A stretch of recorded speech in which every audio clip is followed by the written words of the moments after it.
10 anos após a Batalha da Ponte Golden Gate, os efeitos que o vírus ALZ-113 causaram no mundo estão mais visíveis do que nunca, e a hostilidade dos humanos contra os macacos apenas aumentou. Seria esse o início de uma batalha pela supremacia ou pela vida? Fala galera, hoje no Resumindo Filmes, iremos acompanhar Planeta dos Macacos, O Confronto, um filme de ficção científica e ação lançado em 2014, então partiu se inscrever e deixar o like, e agora bora pro vídeo. Esses humanos não fazem ideia, mas estão a ponto de encararem seu pior inimigo, o vírus terrível conhecido como ALZ-113, que foi criado em laboratório a fim de tratar doenças, e acabou se alastrando pelo mundo, e deu origem à doença que ganhou o nome de gripe símia. Além disso, também é noticiado que os macacos afetados por esse vírus se tornaram inteligentes, e tiveram uma longa batalha na ponte Golden Gate, até que conseguiram escapar das forças policiais. A gripe símia fez com que as salas de emergência ficassem lotadas, e em poucos meses, o número de mortes chegaria de 5 a 150 milhões de vítimas, e qualquer um que apresentar sinais das doenças irá receber cuidados especiais nos aeroportos, que foram transformados em áreas de tratamentos. Só que por conta de uma quarentena obrigatória, as pessoas se tornaram violentas, e confrontos se iniciaram em todo o mundo, além de várias outras coisas, como a queda de energia, caos total nos governos, e por aí vai. Em seguida, Caesar, seu filho Olhos Azuis e seus companheiros estão por entre as árvores se preparando para uma grande caçada. Logo a operação começa, e os macacos assustam os cervos para que corram em direção à sua armadilha. Mas durante o caos feito na floresta, Caesar olha para algumas marcas de garra deixadas em uma árvore, enquanto que seu filho vai acabar com o sofrimento de um cervo que estava ferido. É nesse momento que um urso ataca Olhos Azuis, mas por sorte, Caesar consegue protegê-lo, até que Koba aparece com uma lança e finaliza o urso. Só que apesar do momento tenso que viveu, Caesar dá risada e agradece Koba pela ajuda. E pessoal, por incrível que pareça, esse início em si já carrega grandes referências e inspirações a uma obra conceituada do cinema. Por exemplo, a trilha sonora dessa caçada de cervos é bem inspirada na de 2001, Uma Odisseia no Espaço, e já fica uma recomendação de filme aí pra vocês. Após isso, Caesar tenta dizer para seu filho pensar mais a próxima vez antes de agir, mas Olhos Azuis fica chateado com o sermão e sai dali sem dar ouvidos. E depois que os símios voltam para casa, Koba diz que Olhos Azuis não precisa ficar chateado com isso, já que cicatrizes o tornam mais forte. De volta à vila, fica claro o porquê que todos os macacos conseguem se comunicar tão bem, pois Maurice ensina a todos como usar a linguagem de sinais, e também a regra de que macaco não mata macaco. De repente, um dos médicos da tribo aparece e avisa Caesar que sua esposa está parindo outro filho. Então eles vão correndo ver a nova vida que a tribo ganhou, e o líder aproveita esse momento de felicidade. Após isso, Caesar e Maurice conversam a respeito do passado e da saudade que ela sente de seus antigos companheiros, além de falarem da possível extinção dos humanos, já que eles não são vistos há mais de 10 anos. Na manhã seguinte, Olhos Azuis e Ash, o filho do Rocket, estão voltando de uma pesca, quando dão de cara com um humano. O cara acaba ficando nervoso e atira em Ash, e isso avisa os outros macacos, que rapidamente chegam ali, e veem que existem mais humanos além de Carver, o atirador. Rocket fica extremamente irritado por isso, mas Caesar consegue acalmá-lo. Vendo isso, Malcolm, o representante dos humanos, faz com que seus companheiros abaixem as armas. Então Caesar e todos os outros decidem espantá-los ao invés de atacá-los. Após os humanos saírem correndo, Caesar ordena que Koba e alguns outros macacos sigam eles, para ver onde estão alocados. E impressionantemente, existe uma colônia de pessoas bem ali do outro lado da ponte Golden Gate. Ao chegar lá, o líder da colônia Dreyfus entra no carro do grupo que havia ido investigar a represa que tinha na floresta, e descobre tudo o que havia acontecido há pouco tempo. Ao ouvir isso, Dreyfus diz que nenhuma palavra sobre isso deve ser dita na colônia, para que não haja pânico. E toda essa estrutura humana é vista por Koba e os outros. Depois que os batedores voltam, os macacos discutem sobre o que devem fazer a respeito dos humanos, e apesar de Koba estar louco para ir trabalhar, Caesar consegue controlá-los por agora, dizendo que caso dê errado, eles poderiam perder tudo. E apesar de não ficar feliz, Koba diz que seguirá Caesar onde ele for, mas que os macacos devem mostrar sua força, e o líder parece concordar. Então, no dia seguinte, um grande grupo de macacos vai em peso até a cidade para que possam discutir com os humanos e mostrar a sua força. E os macacos líderes até mesmo montam em cavalos para parecer mais imponentes. A colônia dos humanos vê isso e fica em alerta máximo, se preparando para uma possível batalha. E vendo a quantidade de primatas, Dreyfus fica impressionado. O Malcolm se apressa e toma a frente, e enquanto todos os humanos estão olhando atentamente, Caesar fala alto e claro que os macacos não querem lutar, mas que irão se for necessário. E como símbolo de amistosidade, os símios até mesmo devolvem a bolsa que o filho de Malcolm havia deixado cair na fuga anterior. Por fim, Caesar diz que os humanos nunca mais devem ir até a sua área, e toda a tribo vai embora. Porém, esse evento obviamente abala os humanos profundamente, e eles ficam desesperados com a possibilidade de serem afetados pelo vírus ALZ-113, ou de que os macacos possam voltar. Por sorte,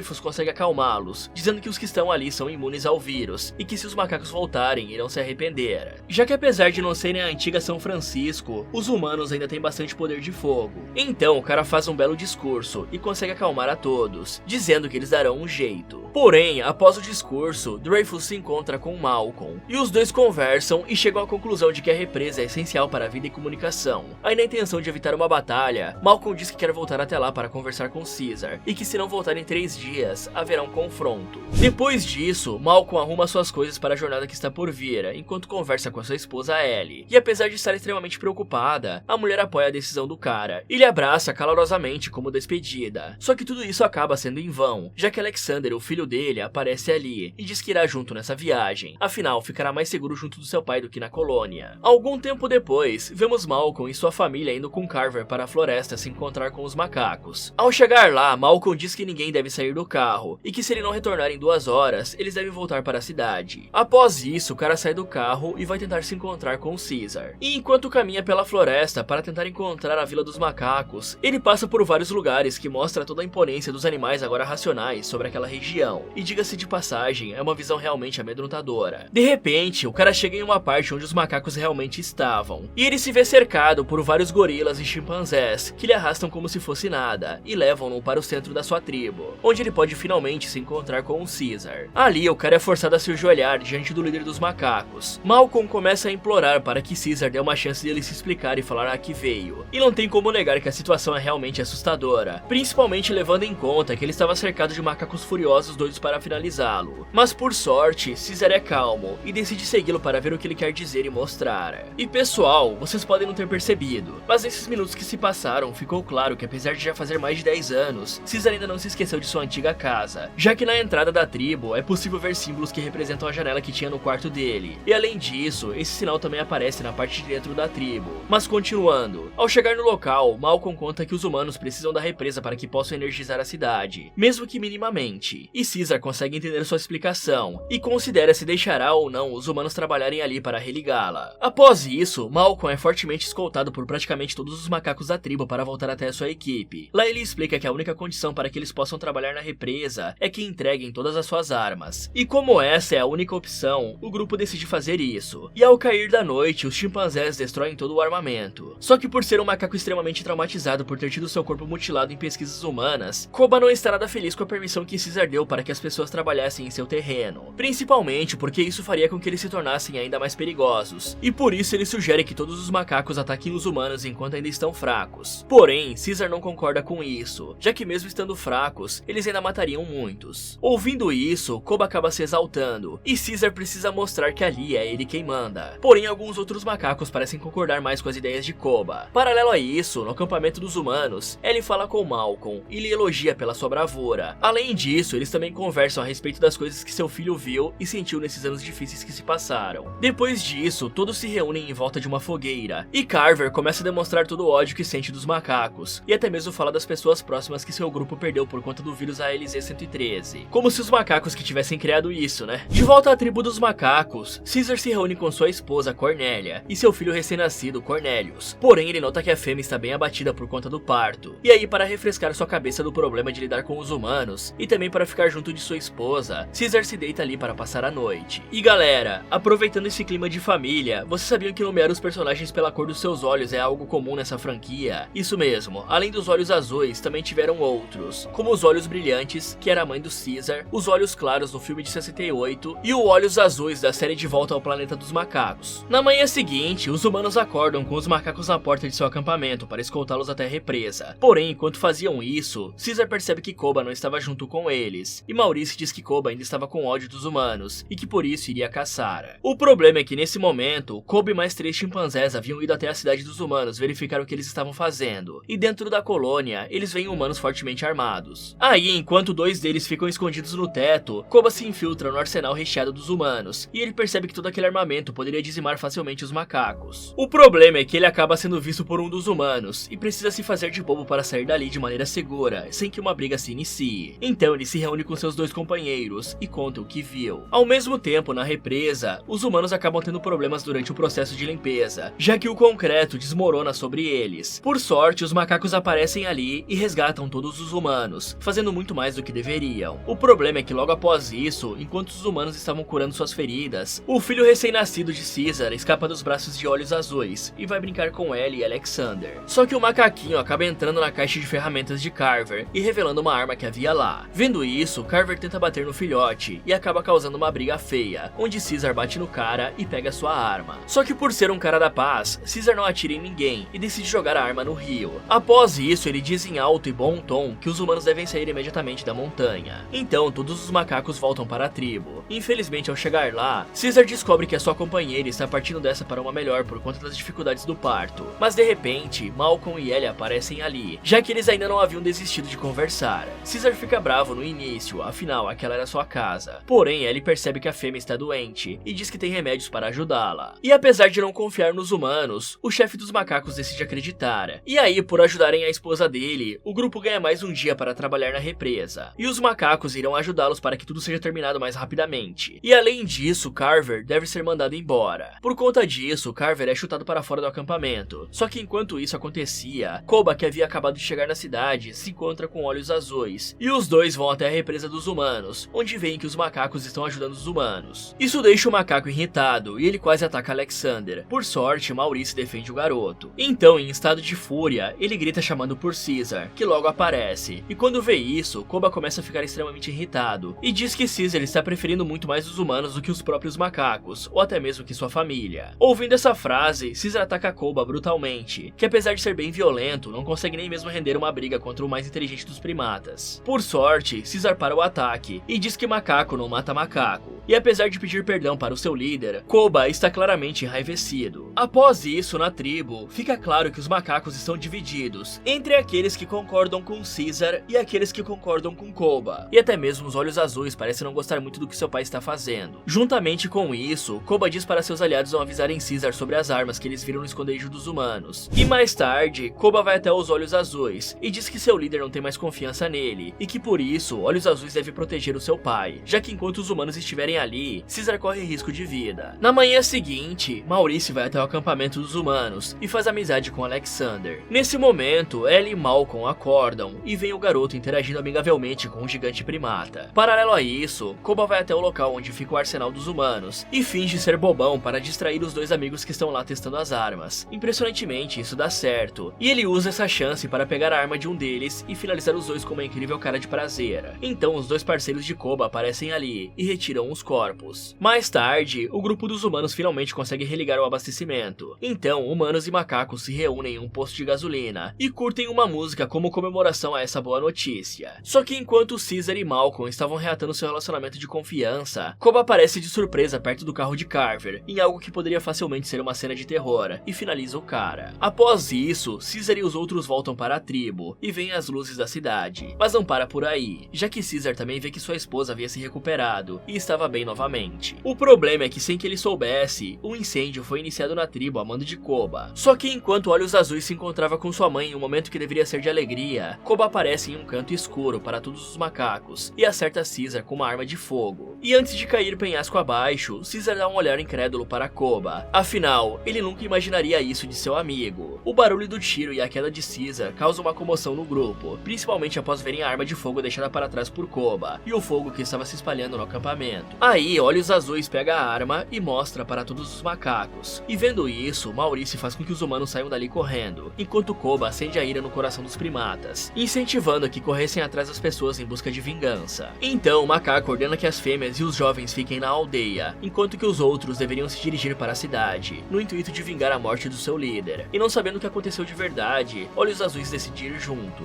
Por sorte, Malcolm e sua família conseguem se esconder na floresta em um ponto cego dos macacos, que passam vão correndo por eles sem avistá-los. E em São Francisco, os humanos estão vivendo normalmente, comemorando a volta da energia e chorando ao lembrar de sua antiga e bela família. Isso tudo sem terem noção de que logo enfrentariam uma terrível batalha. E vocês podem não ter percebido, mas a cena de Malcolm e sua família se escondendo também é uma baita referência. Só que dessa vez ao clássico Jurassic Park de 93. Mas continuando, de repente os macacos chegam na cidade e começam um ataque em massa aos humanos que faziam a ronda do lado de fora. Só que um sobrevivente consegue avisar os outros e todos entram em alerta máximo para que possam se defender do ataque. Durante a invasão à colônia, Koba até mesmo entrega uma arma de fogo para que o Olhos Azuis possa vingar seu falecido pai. De repente, os macacos entram na vista dos humanos e uma árdua batalha de armas de fogo se inicia, onde vários macacos são finalizados facilmente pelas balas, algo extremamente triste, principalmente levando em conta que tudo isso foi armado pelo Koba, aquele que deveria proteger os seus iguais. No meio de toda essa batalha, Koba pega duas armas de fogo e monta em seu cavalo, enquanto avança freneticamente para cima de seus inimigos. E sua investida é tão violenta que até mesmo um lança-foguetes precisa ser usado nos invasores. Os símios começam a jogar coisas que estavam no chão em seus inimigos e a usar os fios de luz para alcançá-los mais facilmente. A batalha é terrível e o número de macacos mortos é extremamente superior ao de humanos. E isso piora ainda mais quando um tanque de guerra aparece na batalha. Por sorte, Koba consegue chegar até ele e finalizar os dois pilotos, assim fazendo com que o tanque de guerra fique a favor dos macacos, que finalmente conseguem invadir a colônia. Logo, os portões são derrubados e todos fogem para longe dali. E no meio disso, Dreyfus vê seus companheiros sendo atacados por aqueles macacos sedentos por uma falsa vingança. Por sorte, Olhos Azuis percebeu que tudo aquilo estava um pouco fora de controle e conseguiu amenizar alguns ataques. No dia seguinte, Malcolm e sua família vão atrás do local onde Caesar deveria ter caído e encontram o corpo dele em meio às folhas, com um enorme buraco de bala em seu peito. Mas incrivelmente, o macaco ainda estava vivo. O trio de humanos leva Caesar para o carro e lá o chimpanzé chora enquanto pergunta onde está sua família. Mas ao descobrir que não haviam notícias deles, o primata fica ainda mais desanimado. Então eles discutem a respeito da situação de Caesar, que estava perdendo muito sangue, e o possível motivo de Carter ter feito isso. E é aí que Caesar conta que na verdade quem fez tudo isso foi um macaco com o intuito de causar uma guerra. De volta a São Francisco, Koba guia os outros primatas na intenção de acabar com todos os humanos, e até mesmo tenta fazer com que Ash finalize um senhor com as próprias mãos. Mas o primata se recusa, e Koba decide jogá-lo do último andar do prédio para servir como exemplo. Então ele vira para os outros e diz que Caesar não está mais ali, e ele está no comando a partir de agora, dando a entender que a desobediência não será tolerada. Em seguida, Koba e seus seguidores prendem todos os humanos em jaulas, mas não apenas isso, já que Olhos Azuis também vê que Maurice e os antigos seguidores de Caesar estavam presos, por serem leais demais ao seu antigo líder. Logo, Caesar guia Malcolm para sua antiga casa para que fiquem seguros e tratem de seu ferimento. Só que como não havia kits cirúrgicos ali, Malcolm decide que irá até a colônia para pegar o material necessário, já que o antigo líder era o único que poderia parar aquela guerra. Então o cara se dirige para a cidade e vê toda aquela bagunça. Por sorte, ele não é visto e consegue se esgueirar pelos prédios até chegar às coisas necessárias. O problema é que logo o prédio é invadido por primatas, que estavam procurando humanos fugitivos. Por isso, o cara precisa correr por sua vida, se escondendo dos macacos que estavam por todos os lados. E quando ele finalmente achou que estava seguro, Olhos Azuis aparece do seu lado, lhe apontando uma arma. Por sorte, ele não é como Koba e apenas dá as costas. Só que Malcolm também decide contar ao chimpanzé a respeito de Caesar. Após isso, Malcolm e os Olhos Azuis voltam até a antiga casa, e lá pai e filho se reencontram. Olhos Azuis vê o ferimento em Caesar e fica com raiva dos humanos, mas por sorte seu pai consegue segurá-lo e contar que na verdade foi Koba o responsável por isso. Só que o belo momento de reencontro é interrompido para que a cirurgia seja feita rapidamente. Felizmente as coisas correm bem, e Caesar acorda algumas horas depois e conversa com seu filho, lamentando ter sido cego em relação a Koba. Além disso, Olhos Azuis também atualiza seu pai a respeito de tudo o que está acontecendo, sobre como Koba tem seguidores fiéis, e aqueles que são leais a ele estão presos. E para impedir que seu pai arque com tudo sozinho, o mais novo até mesmo diz as suas primeiras palavras, pedindo para que possa ajudar. Mais tarde, Olhos Azuis vai até o ônibus onde os seguidores de Caesar estavam presos, e faz um sinal avisando que algo iria acontecer, e isso de fato dá esperança para eles. À noite, os primatas prisioneiros se revoltam, e conseguem virar o ônibus onde estavam, dando assim a oportunidade para que Olhos Azuis lhe soltasse. Só que isso também fez com que os humanos fugissem de sua prisão. Dias depois, em sua antiga casa, Caesar, que agora está um pouco melhor, melhor, vai checar seu velho quarto e encontra uma câmera com uma gravação de quando ele ainda estava aprendendo a linguagem de sinais com seu pai humano, algo muito emocionante. De repente, Malcolm aparece ali de surpresa e pergunta com curiosidade sobre quem era aquele no vídeo, e tudo que o Caesar responde é que o cara era um homem bom assim como ele. Nesse momento, eles escutam um barulho do lado de fora e veem que os macacos fugitivos haviam chegado ali. Agora, com todos juntos, Malcolm vai com eles pelos trilhos até a torre do metrô. O problema é que os humanos armados estavam por ali, e os macacos precisam se separar de Malcolm para continuar pelas escadas até chegar na rua. Malcolm vai em direção aos humanos e se reúne com Dreyfus, que estava bem animado com seu plano para acabar com os primatas. E esse plano nada mais era do que explodir toda a torre com C4. E enquanto preparavam tudo, o grupo tentava se comunicar via rádio com outros humanos. Vendo que não teria muito espaço para a manobra, Malcolm pega uma arma e ameaça os outros para conseguir tempo para Caesar. Já Caesar, mesmo estando todo ferido, escala a torre inteira para chegar ao topo e se encontrar com os outros macacos. Lá ele e Koba começam uma discussão em frente a todos, para mostrar quem está certo em suas opiniões. O Koba que queria a guerra e unificar os macacos, ou o Caesar que deseja evitá-la para que os seus iguais não perdessem a vida. Porém, Koba percebe que não pode ganhar a discussão, então ele larga sua arma e parte para cima do seu antigo líder no mano a mano, só que ele acaba saindo numa piora, e os dois começam a cair para os andares mais abaixo, o que faz ele pegar uma barra de metal. A luta vai se intensificando cada vez mais. Enquanto brigam, Caesar diz que Koba não está nem aí para os outros, tudo que ele quer é proteger a si mesmo, e criar uma guerra para descontar o seu ódio, sem ligar para a vida de seus companheiros, e que por isso tudo que ele merece é a jaula. Durante a luta, Caesar usa sua inteligência e acerta os pontos críticos de Koba, já que estava ferido. No entanto, o macaco psicopata joga sujo e derruba um andaime em cima do líder, fazendo com que o local em que estavam desmorone e que precisem se segurar em correntes que estavam ali para continuar sua briga. Só que em paralelo a tudo isso, Dreyfus não está muito confiante de que Malcolm realmente ia atirar em algum deles. Por isso ele pega rapidamente o detonador na mão e diz que irá salvar a humanidade. Então ele aperta o botão e tudo explode. O prédio começa a desmoronar e os macacos precisam tentar de todo jeito se virar para permanecerem vivos. Várias estruturas lá do topo começam a cair e as coisas ficam realmente feias para os primatas, que acabam sendo esmagados ou presos nos destroços. E enquanto Caesar vai andando por aí tentando resgatar todos os macacos que estavam presos nas ferragens, Koba ignora um companheiro e apenas pega sua arma deixando ele lá. E para piorar, depois disso, ele começa a atirar em todos os macacos e até mesmo acerta Maurice. Isso enfurece Caesar, que se joga em cima de Koba e faz ele rolar para os lados, ficando por um triz de cair do prédio.